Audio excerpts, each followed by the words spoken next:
Rostov में दरअसल Ukraine के भीषण हमले इस वक्त जारी हैं। रूस की ऑयल रिफाइनरी पर हमले हुए हैं और देखिए आप, लगातार ऑयल रिफाइनरीज को ही यूक्रेन बड़े पैमाने पर रूस के अंदर निशाना बनाता हुआ नजर आ रहा है और इसी स्ट्रेटजी पर फिलहाल काम जारी है। ऑयल रिफाइनरी में लगी आग टैंक तक फैल गई है। रोस्तोव से ये ताजा खबर सामने आ रही है। तस्वीरें अब आपके सामने, ये देखिए तस्वीरें। लगातार अटैक से रूस में तेल की भारी कमी हो रही है और चुन चुन कर ऑयल रिफाइनरीज को निशाना बनाता हुआ यूक्रेन नजर आ रहा है। थोड़ी देर पहले ये जो हमला हुआ है, इसकी पहली तस्वीरें फर्स्ट ऑन TV9 भारतवर्ष आपके सामने है। तेल रिफाइनरी में जो आग लगी थी वो अब टैंक तक फैल गई है, भीषण रूप ले चुकी है। और देखिए एक और बड़ी खबर लुहांस्क से, जहां पर 3 रूसी सैनिकों की मौत की खबर आ रही है। यूक्रेनी सेना ने हमला किया और इस सटीक हमले में 3 रूसी सैनिक मारे गए हैं। बूचा पार हमले में शामिल थे ये सैनिक, ऐसा बताया जा रहा है। सैनिकों ने किया था एक घर पर कब्जा। रूसी सैनिकों का गोला बारूद भी इसमें नष्ट हो गया और हमले की तस्वीरें आपके सामने।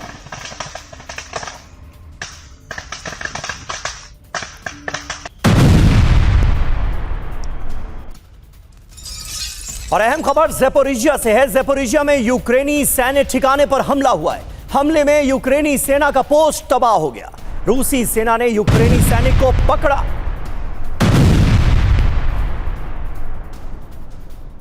और देखिए एक और बड़ी खबर खार्किव से, जहां पर रूस की तरफ से भीषण बमबारी F500 बम से प्रहार किया गया। यूक्रेनी सैन्य ठिकानों पर हमला किया गया। रूस ने मिसाइल से तबाही कैसे बरसाई, ये आप देख पा रहे हैं।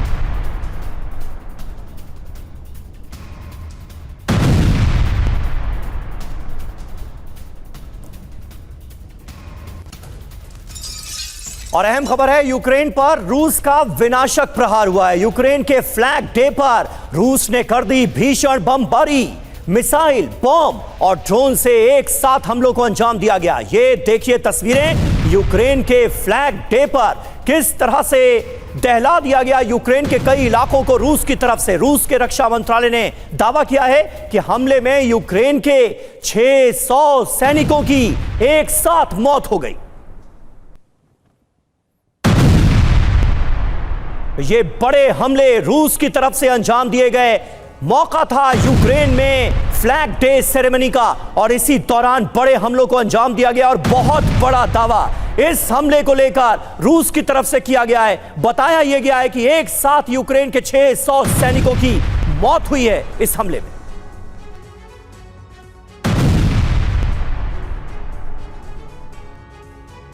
तो एक के बाद एक ताबड़तोड़ हमले फ्लैग डे पर, मची यूक्रेन के अंदर तबाही, जिम्मेदार रूस। और आज यूक्रेन का स्वतंत्रता दिवस है करुणा, आज भी हमले रुकने का नाम नहीं ले रहे हैं।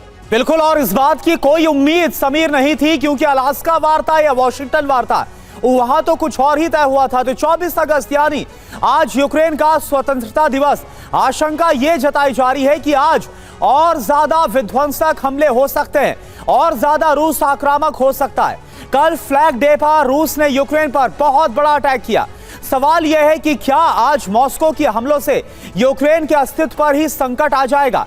दरअसल रूस ने अचानक से यूक्रेन पर हमले और तेज कर दिए हैं। यूक्रेनी सैन्य छावनी पर भीषण बमबारी की गई। बैलिस्टिक मिसाइल और ड्रोन से प्रहार किया गया। यूक्रेनी सेना की बख्तरबंद गाड़ियां तबाह कर दी गई, नष्ट कर दी गई। ये हमले कहां हुए, ये भी आप फटाफट जानिए। Zaporizhzhia, Donetsk, Belgorod, Luhansk, Kharkiv, इन सभी इलाकों को दहला कर रख दिया गया। और देखिए इसको लेकर कुछ और अहम जानकारी है समीर।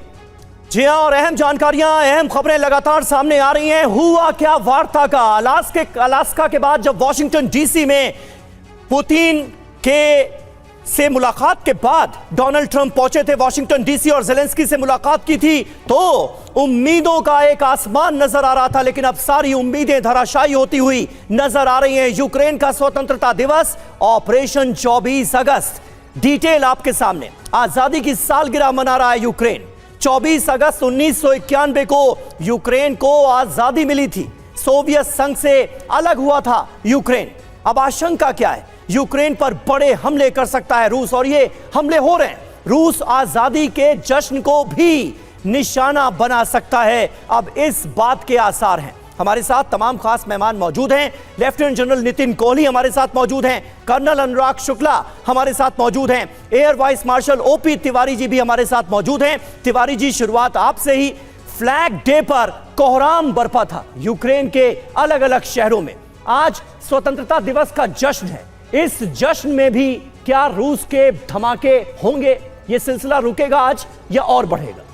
समीर, ये सिलसिला रुकेगा नहीं। रुकने की दो ही प्रॉबिलिटीज है। पहली, जब को पुतिन को, जैसे अभी डोनेस्क में उसके पास 15% जमीन बाकी बची हुई है, अभी जापोरिजो में 20% बाकी है, खेरसॉन में भी 25% बाकी है। ये जो टेरिटरी जो बाकी है चारों ओब्लास्ट का, जो रशिया ने क्लेम कर लिया था और अपने कॉन्स्टिट्यूशन में पास कर दिया था, ये जब पूरा कब्जा हो जाएगा तभी पुतिन रुकेंगे।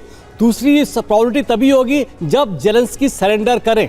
जेलेंस्की को सरेंडर करने के लिए बाध्य किया जा रहा है। इस तरीके से ये कैपिटल पर और बाकी जगह इतना लार्ज स्केल पर इम्पैक्ट करते हुए अटैक किया जा रहा है ताकि वो विवश हो और सरेंडर करें।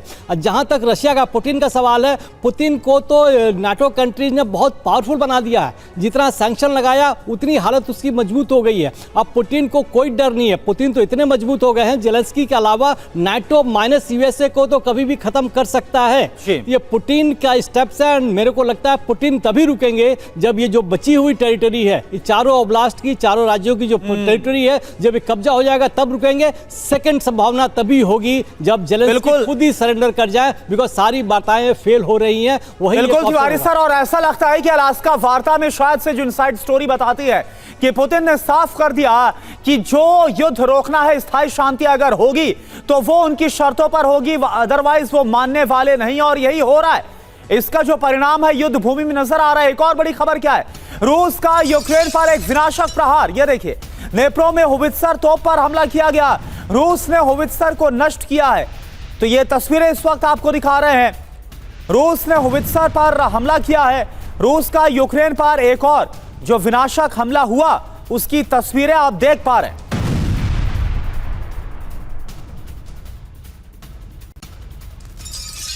और डोनेस्क को लगातार निशाना बनाया जा रहा है रूस की तरफ से। रूस का बारूदी प्रहार डोनेस्क में एक बार फिर सामने आया है। डोनेस्क पर एक तरह से कब्जा हो चुका है रूस का, लेकिन अभी भी यहां के कई इलाकों में यूक्रेन की सेना मौजूद है और यूक्रेनी सैन्य ठिकानों पर चुन चुनकर रूस बारूदी वर्षा कर रहा है। यूक्रेनी अटैक ब्रिगेड को टारगेट किया गया। रूसी हमले से यूक्रेन में मची तबाही। ये तस्वीरें आप देखिए डोनेस्क की। तो आप देखिए, ये बड़ी खबर है। स्वतंत्रता दिवस का मौका यूक्रेन के लिए बेहद खास, लेकिन रूस और ज्यादा आक्रामक हो गया है इस मौके पर। कुर्स्क में यूक्रेन के भीषण हमले हुए हैं, तो यूक्रेन की तरफ से भी पलटवार किया जा रहा है। 2 गांव पर यूक्रेन ने फहरा दिया है झंडा। यह एक बड़ी कामयाबी है।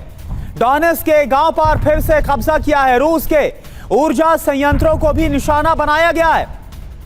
तो ऐसा लग रहा है कि एक बार फिर से सैन्य ताकत के जरिए अपनी खोई जमीन को यूक्रेन वापस हासिल करने की कोशिश में जुटा हुआ है।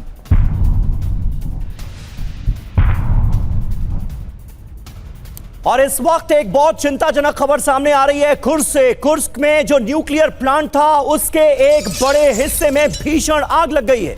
यूक्रेनी हमले से प्लांट में आग लगने की आशंका जताई गई। कुर्स्क के कई इलाकों में यूक्रेन के हमले हुए हैं और ये तस्वीरें आप देखिए, यूक्रेनी हमले से कैसे आग लग गई है इस पावर प्लांट में। ये जानकारी सामने आ रही है। न्यूक्लियर प्लांट में भीषण आग की तस्वीरें आपके सामने है। आशंका इस बात की कि यूक्रेन के हमले की वजह से न्यूक्लियर प्लांट का एक हिस्सा आग की चपेट में आया है।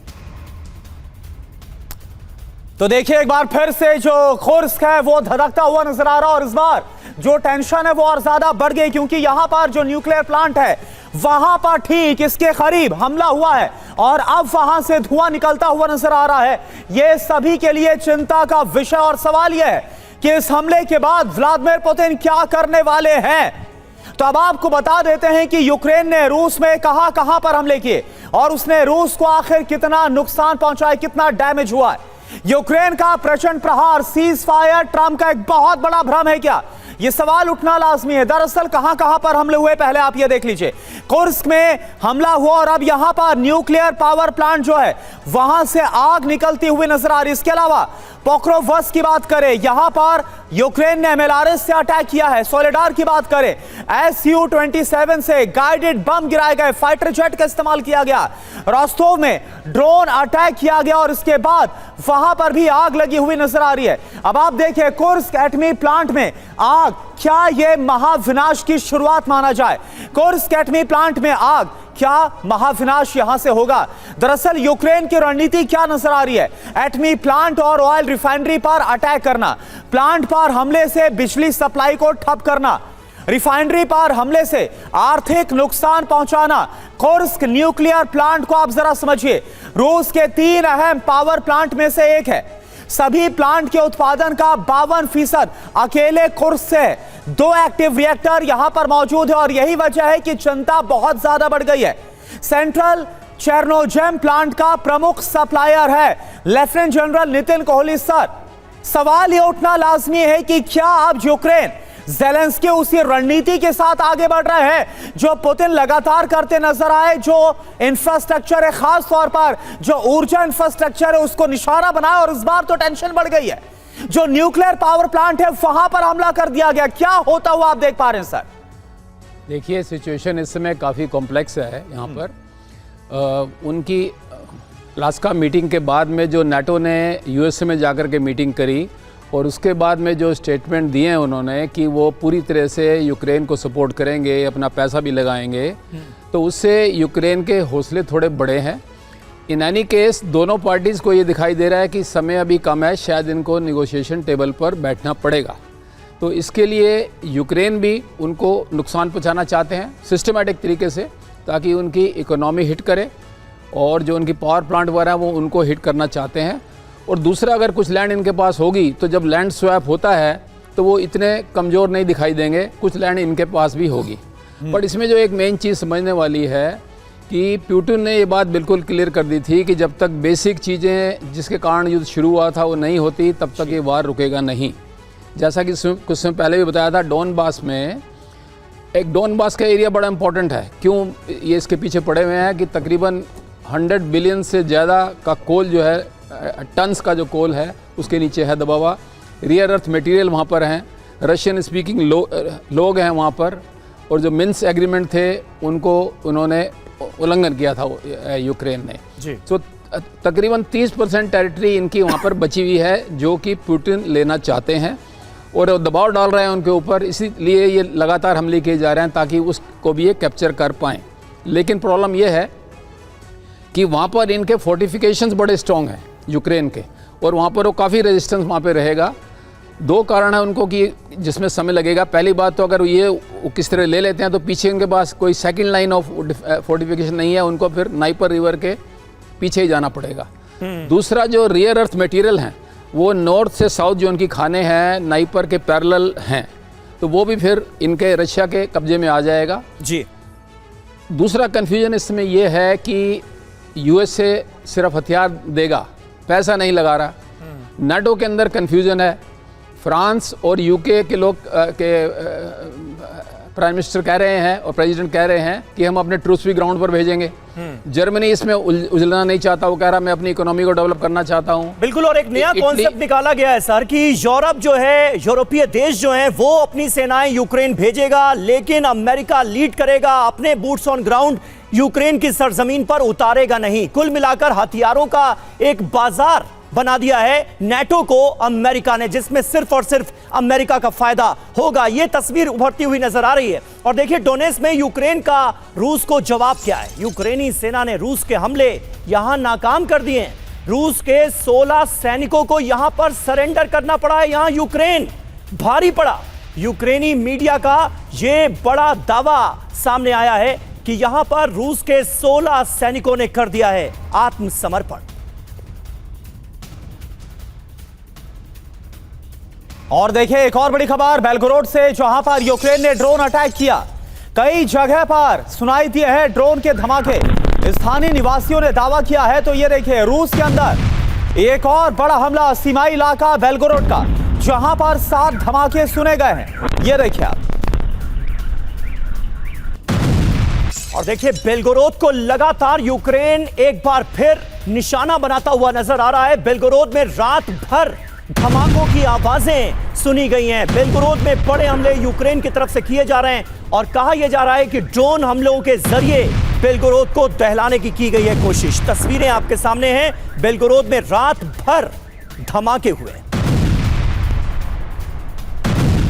और देखिए इस बीच एक और बड़ी खबर, जहां एक तरफ हम आपको खबर दिखा रहे हैं कि कैसे यूक्रेन लगातार रूस के अंदर हमले कर रहा है, वहीं अमेरिका ने यूक्रेन को ऐसा करने से रोका है। यह बड़ी खबर आ रही है। यूक्रेन के अंदर हमले ना करने को कहा गया है, यह साफ तौर पर कहा गया। वॉल स्ट्रीट जर्नल की रिपोर्ट में बड़ा दावा, शांति वार्ता को डिरेल किसी भी हालत में अमेरिका नहीं करना चाहता। यही वजह है कि ऐसा करने से अब रोका जा रहा है।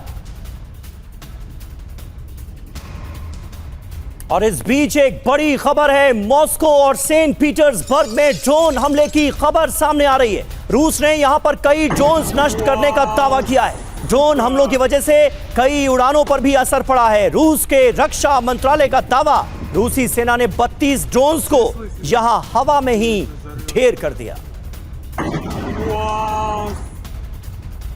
तो एक के बाद एक लगातार रूस की तरफ से हमले जारी हैं। आज होने क्या वाला है इस पर सबकी नजरें हैं, क्योंकि कल हमने देखा कि यूक्रेन के फ्लैग डे के दौरान किस तरह से रूस ने बारूदी वर्षा की और यूक्रेन के कई शहरों को दहला दिया गया। आज स्वतंत्रता दिवस का मौका है।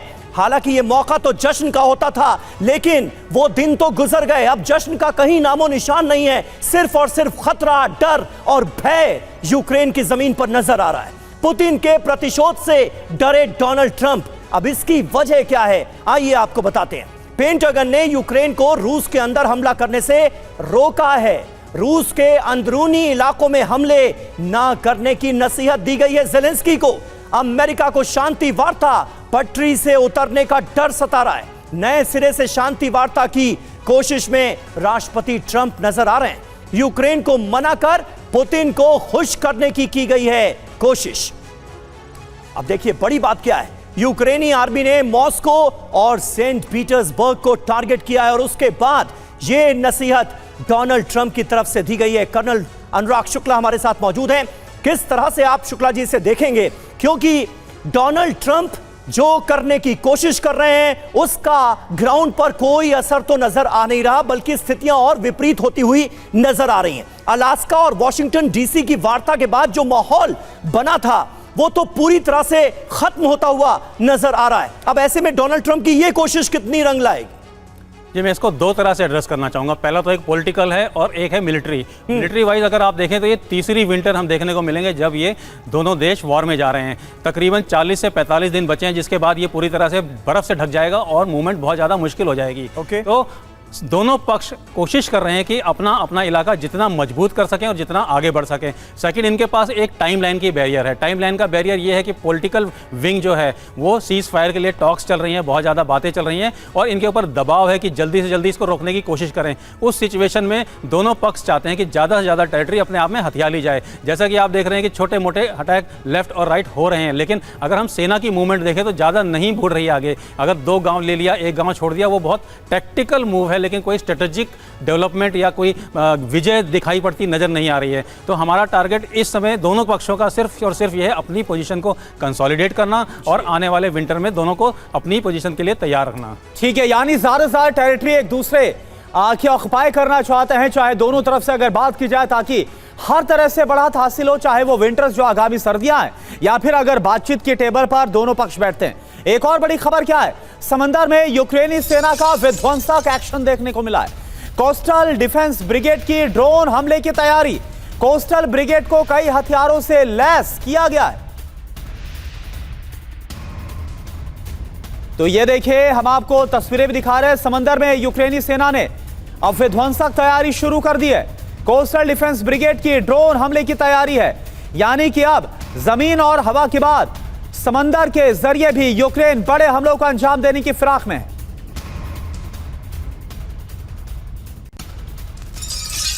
और देखिए अब बात उस असल मुद्दे की जिस पर पेच फंसता हुआ नजर आ रहा है, सिक्योरिटी गारंटी का मुद्दा। यूक्रेन की सुरक्षा गारंटी पर जेलेंस्की का बयान सामने आया है। सुरक्षा गारंटी को अंतिम रूप दें अमेरिका और यूरोप मिलकर। सुरक्षा गारंटी का मसौदा जल्द ही सामने आएगा, ये कह रहे हैं जेलेंस्की। तो देखिए अब जो सुरक्षा गारंटी की बात है और इस पर बिल्कुल भी पुतिन राजी नहीं है। पुतिन तो उल्टा ये बोल रहे हैं कि आप यूक्रेन पर सुरक्षा गारंटी छोड़िए, पहले यूरोप से हमको तो आप सुरक्षा सुनिश्चित करिए, इस बात का आश्वासन दीजिए। अब हो क्या रहा है, जेलेंस्की का नया स्टैंड सुरक्षा गारंटी कंफर्म, ये बोलते नजर आ रहे हैं। दावा यह है यूक्रेन को सुरक्षा गारंटी पर जेलेंस्की का यह बहुत बड़ा दावा है। यूएस यूरोप का सुरक्षा गारंटी मसौदा तैयार हो गया है, कुछ दिनों में सुरक्षा गारंटी का ऐलान होगा। ट्रंप की वजह से वार्ता को बढ़ावा मिला, यह पॉलिटिको का जो सोर्स है उसके जरिए जानकारी मिल रही है। जेलेंस्की का दावा क्या है, शांति को लेकर मॉस्को गंभीर बिल्कुल नहीं है। रूस का यूक्रेनी शहरों पर बमबारी लगातार जारी हो। तिवारी सर, यहां पर दो चीजें निकल कर आ रही हैं। पुतिन ये साफ बोल चुके हैं कि अगर यूरोप और अमेरिका यूक्रेन को सुरक्षा गारंटी दे रहे तो मुझे भी यूरोप से सुरक्षा की गारंटी चाहिए। अगर ये गारंटी एक तरफा होगी तो अब क्या होता हुआ देख रहे हैं, क्या पुतिन इससे और ज्यादा आक्रामक नहीं हो जाएंगे? करुणा, इसमें मैं एक और ऐड करना चाहूँगा। अगर सुरक्षा गारंटी तो एक चीज़ है, इसका मतलब अगर जेलेंस्की इसको फोर्स कर रहे हैं, बार बार रिपीट कर रहे हैं, इसका मतलब लग रहा है कि शायद वो टेरिटरी छोड़ने के लिए तैयार हो गए हैं। अच्छा, अगर टेरिटरी छोड़ने के लिए तैयार हैं तो ये पीस वार्ता आगे, शांति वार्ता आगे बढ़ सकती है। बिकॉज सुरक्षा गारंटी कहने की बात अवश्य है, लेकिन सुरक्षा गारंटी से रशिया को इतनी परेशानी नहीं होगी जितना कि टेरिटरी तो छोड़ेगा नहीं। उस सुरक्षा गारंटी में अगर उनकी सेना थोड़ी बहुत में अंडरस्टैंड कर सकता है, अगर ये बात पे जेलेंस्की सहमत हो जाते हैं तो इसका मतलब मैं श्योर हूँ कि पुतिन भी सहमत होंगे। जहाँ तक टेरिटरी का सवाल है उसकी बात अगर जेलेंस्की न करे तो साथ समझौता बढ़ सकता है। लेकिन जैसा अभी आप बता रहे थे कि टेरिटोरियल पानी के अंदर भी कोशिश कर रहे हैं मौजूद होने के लिए। अगर इन्होंने क्रीमिया को टारगेट किया, ओडेसा जो हमेशा एक इनका रशिया के टारगेट पर हमेशा रहा है। पहले देखिए 2023 और 24 में भी यूक्रेन ने कई शिप्स डिस्ट्रॉय कर दिए थे। वो जरूरी इसलिए किया था बिकॉज अमेरिका ने उनको इंटेलिजेंस इंफॉर्मेशन दी थी, खबर दी थी। अगर ये लड़ाई इसके अंदर अगर कुछ और एडवेंचर करने की कोशिश करता है यूक्रेन, क्रीमिया पर टारगेट करने के लिए तो ये युद्ध अलग रूप ले सकता है। लेकिन हमें अगर ये खुशी होगी जब जेलेंस्की टेरिटरी की जो जिद है कि हम अपनी टेरिटरी नहीं छोड़ेंगे उसको छोड़ दें और खाली केवल शांति समझौता और सुरक्षा की गारंटी पर बात मान जाए, तब हो सकता है कि शांति हो जाए, आगे बढ़ सकती है। ठीक है। और फिलहाल इसकी संभावना कम ही नजर आ रही है। और देखिए इस बीच फिनलैंड का क्या रुख है आपको बता दें। फिनलैंड के राष्ट्रपति स्टब का बड़ा बयान आया है। पुतिन को लेकर ट्रंप का धैर्य जवाब दे रहा है, ये कह रहे हैं स्टब।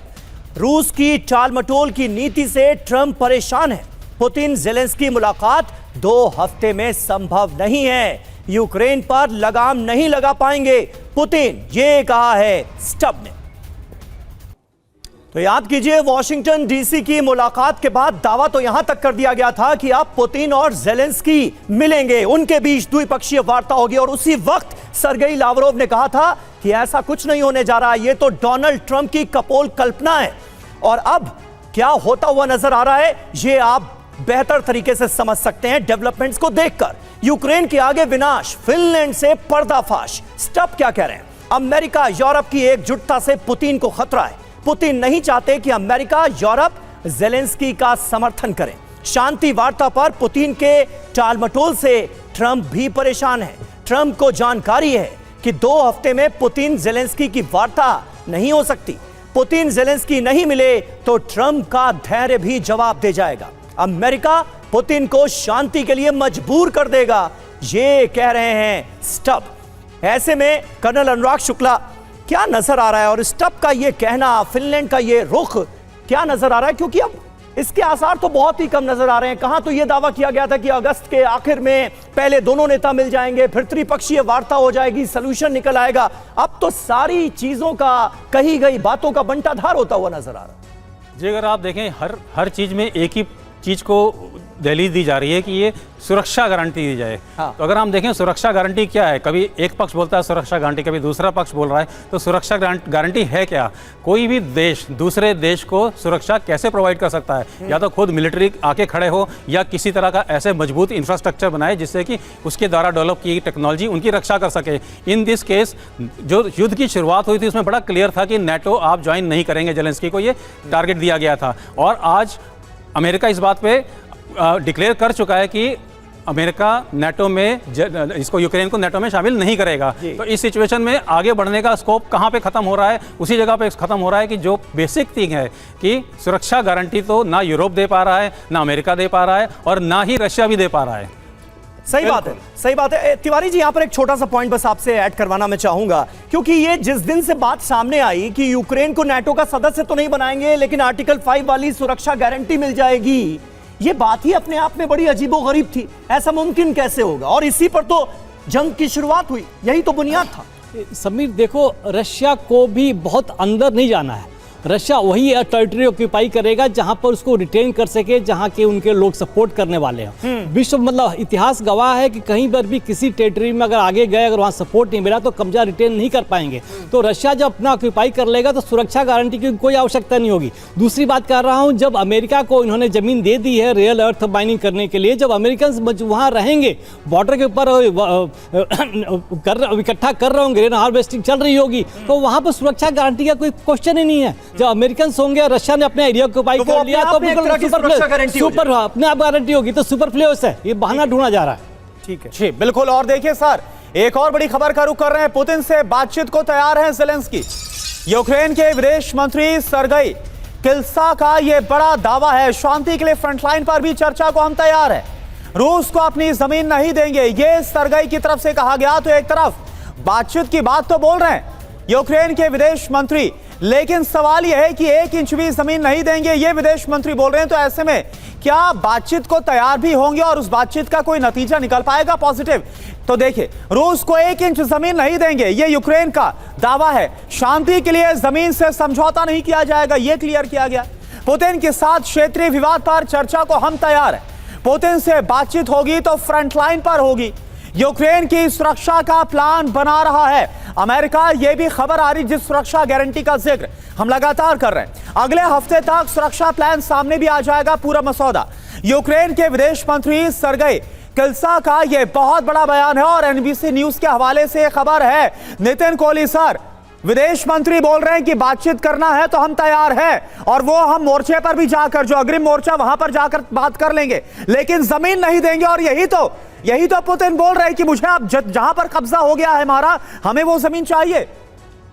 देखिए, 2 दिन पहले भी पुतिन की तरफ से ये बयान आया था रशिया की तरफ से कि उनकी दोनों की, पुतिन की और जेलेंस्की की मुलाकात नहीं होगी क्योंकि अभी तक एजेंडा तय नहीं हुआ है। अगर जेलेंस्की उसी बात को रिपीट करते रहेंगे कि हम 1 भी इंच जमीन नहीं देंगे तो नेचुरली वो एक्चुअली बात नहीं करना चाहते हैं, तो पुतिन के ऊपर सिर्फ ब्लेम डालना चाहते हैं। लेकिन वो अपने आप इतने अंडर प्रेशर हैं। देखिए, उनकी बहुत ज़्यादा कैजुअलिटीज़ हो चुकी हैं, 2 लाख से ज़्यादा उनके अपने सैनिक भाग चुके हैं। कितने भी हथियार इनको दे नेटो और ये, और कितना भी बोलें कि हमारे ट्रुप्स जाएंगे, ट्रुप्स वहाँ जाने वाले नहीं हैं। जब बॉडी बैग्स वापस आने शुरू हो जाएंगे, अमेरिका के और यूके या फ्रांस के जो लोग कह रहे हैं, वो लोग उतना नहीं कर पाएंगे, इसमें कोई शक वाली बात नहीं है। तो जेलेंस्की अंडर प्रेशर हैं कि कब तक वो लड़ाई करें। इंटरनल सिचुएशन भी उनकी अपने अंदर ख़राब हो रही है। दूसरा, रशिया भी अंदर से एक्चुअली ये चाहता है कि ये सीज़ फायर हो जाए, बट उससे पहले वो अपने आप को स्ट्रॉन्ग करना चाहता है, जो कि वो पूरी कोशिश कर रहा है स्ट्रॉन्ग होने की। और जो आपने ट्रम्प की बात करी थी जी, ट्रम्प किसी भी हालत पर, इसलिए अलास्का मीटिंग में भी गए थे, वो नहीं चाहते, रशिया को खोना नहीं चाह रहे हैं, वो उसको चाइना के कैंप में स्ट्रेट वे नहीं भेजना चाह रहे हैं, वो अपने रिलेशन से मेंटेन रखना चाहते हैं। सो इसीलिए ट्रम्प दोनों साइड की बात कर रहे हैं। आज भी विटकॉफ वहाँ पर गए हुए हैं। हाँ। और hopefully they will find some Russia के कैरागाओ करके एक हैं, he is also come to Ukraine. ठीक है, सो दोनों को बीच में लाने की कोशिश की जा रही है। ठीक है, लेकिन मैदान जंग में लगातार बारूद बरस रहा है। लेकिन अब हम आपको थोड़ी अलग तस्वीर दिखाएंगे। जंग के बीच यूक्रेन के खार्किव में जश्न मनाया जा रहा है। खार्किव में सिटी डे सेलिब्रेशन की तस्वीरें सामने आई हैं। बड़ी संख्या में यहां पर लोग सड़कों पर उतरे हैं। ये तस्वीरें आप देखिए, 2022 के बाद पहली बार सुम्स्का स्ट्रीट को खोला गया है। ये तस्वीरें आपको सिटी डे के जश्न की दिखा रहे हैं, उसी खार्किव से जहां लगातार बारूद बरस रहा है, भारी संख्या में लोगों की जानें जा रही हैं, लेकिन इस जंग के बीच भी कैसे जश्न मनाने का मौका ढूंढ लिया गया है, ये तस्वीरें इसकी गवाही दे रही हैं, इसको बयां कर रही हैं। और ये तस्वीरें दरअसल यूक्रेन के लोगों की जिंदा दिली को भी दिखाती हैं।